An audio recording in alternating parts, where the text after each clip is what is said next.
Hey folks, ThriceRisen here with something a little different today.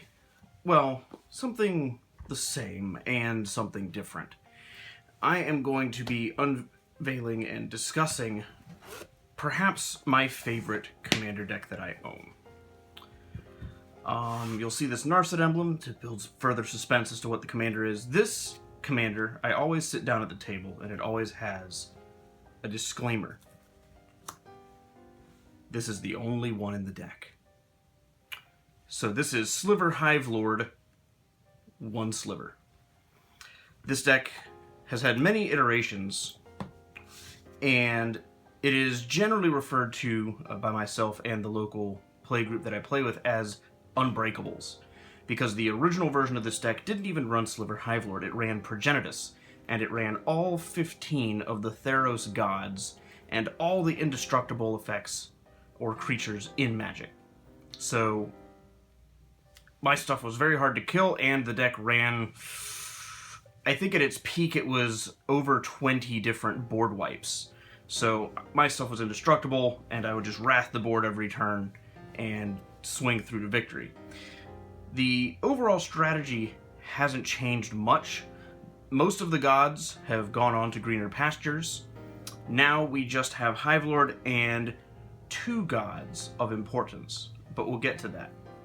So let's just go through the deck real quick. We have Hivelord here, and I'll break the deck out as I normally do into the different types. So we have card advantage here. We have Harmonize, says Divining Top, an Arid Mesa, Counterspell goes in the answers section here. Sliver Hivelord goes down with the threats, of course. Path to Exile, Urborg, Tomb of Yawgmoth, Arcane Denial, In Garruk's Wake, Quicken, Chromatic Lantern over here in the ramp section, Krosan Verge, Krosan Grip, Day of Judgment, Enlightened Tutor, Swan Song, Canopy Vista, Wooded Foothills, Prairie Stream, Kessig Wolf Run, Farseek over here in the ramp section, Darksteel Pendant, a holdover from the original parts of the deck where everything was indestructible. It's Indestructible Scry that I elected to run over something like the sphere that lets you scry, whose name is escaping me at the moment. Ponder, Sunken Hollow, Shard Convergence in a 5-color deck. I'm still iffy on it, but it still is useful enough. Slaughter Games to fight combo decks. Swamp, Cataclysmic Gearhulk, an amazing card for Commander. Mountain, Primal Command, usually use it to shuffle my graveyard. Breeding Pool, Vindicate, Rout, Wrath of God, Beast Within, Temple Garden, a Plains, Akroma's Vengeance, Spoils of Victory over in the ramp section, Blood Crypt, Languish, Supreme Verdict, Cyclonic Rift, Steam Vents, Noxious Gearhulk, Narset Transcendent, usually use her for card advantage. Seasons Past is Recursion. Merciless Eviction, Bring to Light, in a 5-color deck, pretty useful. Stomping Ground, Beseech the Queen. Thassa, God of the Sea, one of the few remaining gods in the deck. Smoldering Marsh, Anguished Unmaking, Cinderglade, Bloodstained Mire, Increasing Ambition, Sylvan Scrying, Planar Cleansing, Fumigate, Tribute to the Wild, Sudden Spoiling, Island, Schwerter zu Flugscheren, or Swords to Plowshares. The lovely sound of the friendly neighborhood lawnmower man. Core Haven, Felden's Cane, Utter End, Windswept Heath, Forest, Expedition Map to go get the fancy lands that I like. Verdant Catacombs, Watery Grave, Godless Shrine, Overgrown Tomb, Hero's Downfall, Ranger's Path, Eternal Witness, can't run a commander deck without Eternal Witness, in green of course. Mystifying Maze, Plains, Swamp, Sacred Foundry, Forest, Skyshroud Claim, Liliana Vess, Decree of Pain, Hallowed Fountain, Damnation, finally got one from the new Modern Masters set. Polluted Delta, Fracturing Gust, Cultivate, Nature's Lore, Island, Putrefy, Xenagos God of Revels, Kodama's Reach, Flooded Strand, Diabolic Tutor, Urban Evolution, Maze of Ith, and Brainstorm. So, you'll note there are very few things in the threat pile, because this deck, it stalls with things like Maze of Ith, Mystifying Maze, and further down Core Haven.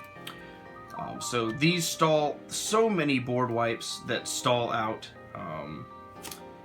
and the goal of the deck is to slow the game down, to control the pace of the game until it is ready to win, until it declares that it is now time. Why am I fiddling with the lands in my hand? Because I am just going to proof of concept, or proof that I do in fact have 1, 2, 3, 4, 5, 6, 7, 8, 9, 10. All 10 Ravnican Shocklands.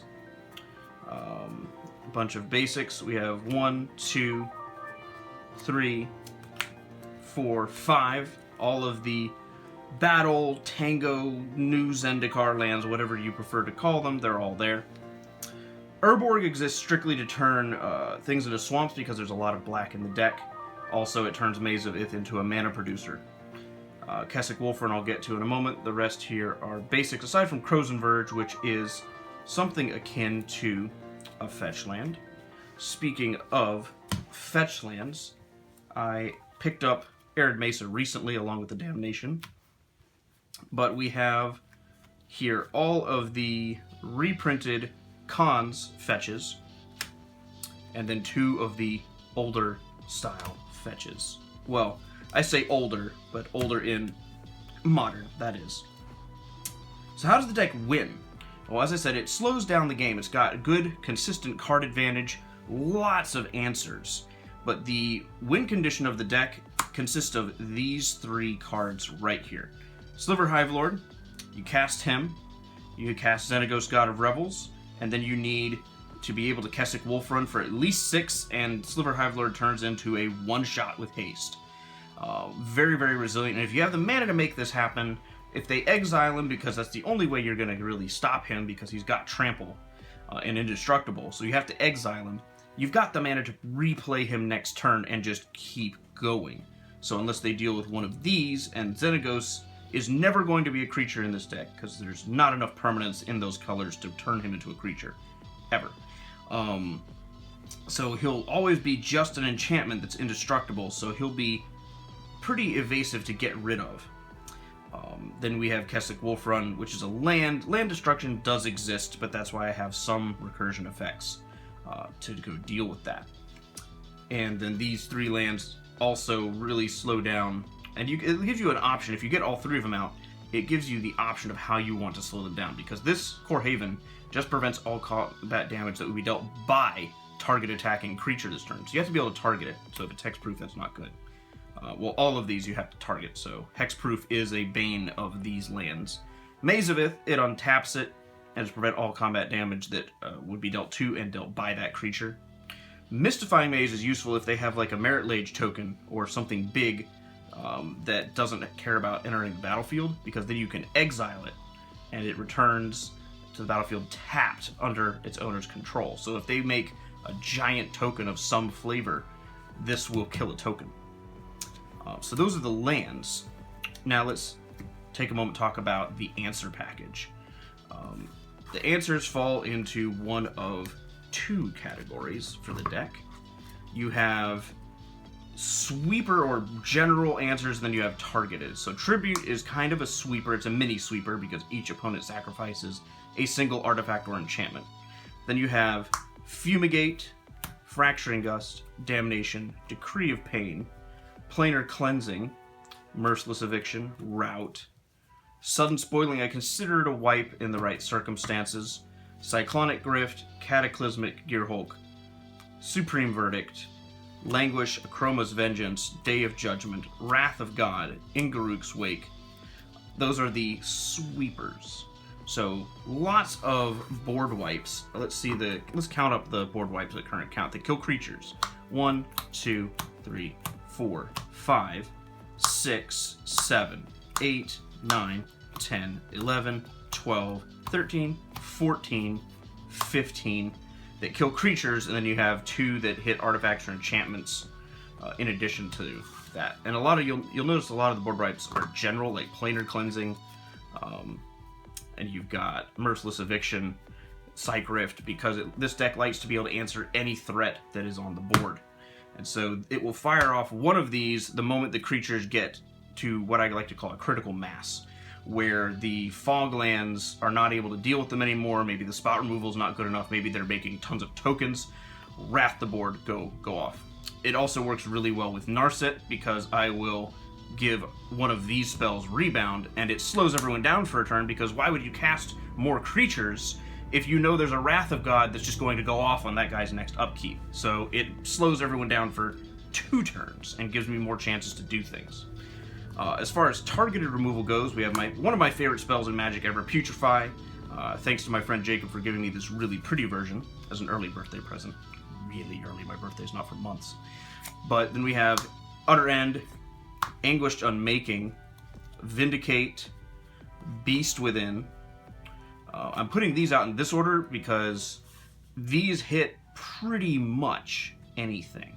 I like general answers rather than specific answers. I do have some, like that's for Planeswalkers. You gotta be running Swords and Path. Noxious is just good, and it's a secondary creature that can get hit off of that, as is Cataclysmic. Slaughter Games, as I said, was for combo. Quicken, any of the sorcery speed things. With Quicken, a Quickened Wrath of God is not something everyone expects. Arcane Denial and Counterspell and Swansong are the only counterspells in the deck, and that's if I really need to stop something from happening. I'm not going to be using them just to stop good cards. I'm going to use them to stop things that say I win the game now. And you have, of course, Crows and Grip. So those are the targeted removal cards in this deck. The card advantage package, you've got the classic Brainstorm, Ponder, and you know, I seem to be missing a Preordain. I thought I had one in this deck. Apparently I do not. So I'll have to probably remedy that. Urban Evolution, always good. The Pendant, as I explained, is a holdover. I still like it because I do still run a lot of general artifact destruction. The Sensei's Top dodges those destructions pretty well. Harmonize is just good. Narset, pretty much all the cards in here are non-creature, non-land, so her +1 functionally just says draw a card. Thassa also combos off well with this to give him unblockable, haste, indestructible, lethal threat. So it's pretty strong there. So that's the card package. The recursion package is actually very light, especially for my style of deck. I usually run no fewer than 5 or 6 different recursion effects, but E-Witness is just good. Felden's Cane is amazing because it doesn't cost you anything, unlike Elixir of Immortality. Then you have Seasons Past, which there's a lot of different CMC spells I'm going to be flinging around, and this is good to return them. It'll be the last card I cast from my hand most of the time. And Primal Command, I can use it to shuffle my graveyard into my deck, and I can also tutor up Xenagos as a win condition, which is also the reason why I have Enlightened Tutor, because he is an enchantment. I've got a good tutor package: Diabolic Tutor, Liliana Vess, Increasing Ambition, Beseech the Queen, and Bring to Light. I used to have a couple better cards in here. I used to have Demonic Tutor. I used to have Boseiju, who shelters all in this deck, but for a tournament jamboree, I took them out and put them into my Tasigur deck, where they still reside to this day. And then the ramp, you've got the basic Cultivate, Kodama's Reach, Nature's Lore, Sky Shroud, Ranger's Path, Sylvan Scrying, Spoils of Victory, Shard Convergence, Farseek, Expedition Map, and a Chromatic Lantern. Pretty essential for a 5-color deck, if you ask me. There's a lot of ramp in the deck. There are, 11 sources of ramp directly, because my spells the wipe spells are expensive. I want to spend my early turns ramping, getting a pile of mana, and then using that to basically outmuscle the opponents. Can't win counter magic fights, obviously, because I only have 3 counter spells in the deck, but I don't really care to. If I have to force through a board wipe, that's what the Seiju was for. I'm more than willing to pay 2 life to make sure that you can't swing at me for more than 2. So that's the current iteration of Unbreakables. This is my pet project deck. It's the deck I've spent the most time tweaking, analyzing, fiddling with. It's my oldest surviving deck that I own. And I want to eventually turn all of the lands into Zendikar Expeditions. I know it's going to be crazy expensive. I want to foil the deck out, promo everything out.